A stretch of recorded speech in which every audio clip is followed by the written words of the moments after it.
on cost.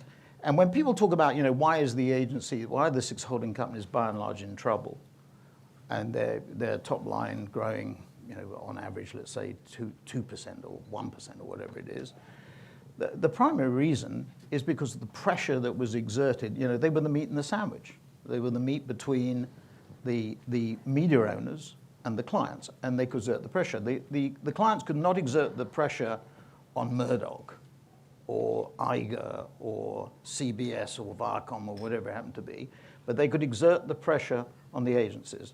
And the traditional advertising business has become a zero-sum game.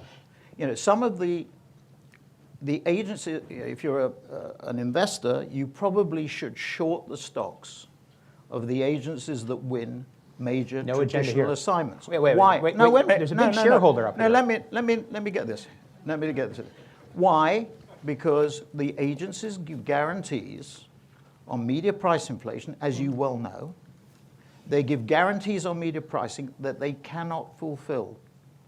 And so the agency business has been commoditized, and that's a real problem. So can I don't want to dominate, but I have to respond to this because Martin, I cannot believe after 25 years I'm going to say these words. I don't think it's that simple.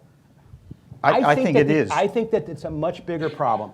We have lost the plot on how we define the return on investment in advertising. We are moving from a transaction model to a relationship model. The KPIs are still, and the negotiation is still based on transactional things like awareness and reach and frequency, and did this ad sell stuff, when in fact we should be in a CRM-based model. And we should be looking at a customer long-term value. And you see, this is a fundamental problem of attribution. We are not attributing to marketing the value it delivers, and we are conflating advertising with marketing in such a way that we jeopardize the global economy. And with all due respect, I think you're over-intellectualizing it. When you look... Can someone tweet that? Because that's a... when you look... Hot kettle. When you look at the... I tell Lou this all the time. I've said that to him so many times. When you look at the factors that have influenced the agencies, I'm looking from the point of view of the agencies, right? One of them is what I think I described. The other, people go to Google, Facebook, putting pressure, going direct, etc. Having 1 year over the top or on the other side. 1 year out, I don't think Google and Facebook want to do that. I don't think they want to, assume the service layer. I think they want to have direct relationships with the clients, which is fine. But the agencies get paranoid about anybody talking to their clients, including us. And so that's another. And then there's the consultancies, Deloitte, Accenture, whatever, BCG, etc., building their digital practices. I think those are the things.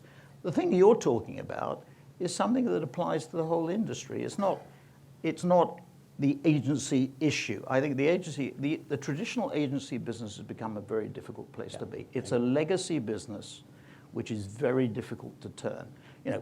Bank of America is a legacy business in the financial sector, and you have to grapple with the problems, and Bank of America has responded to those problems, just like other banks have as well.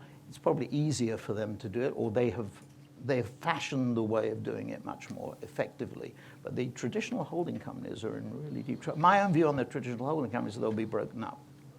You started to see the process happen at WPP with Cantal. And I think you will see the pressures intensify, particularly if we get a squeeze after the US election in 2020, which you may have a view on that, CNBC.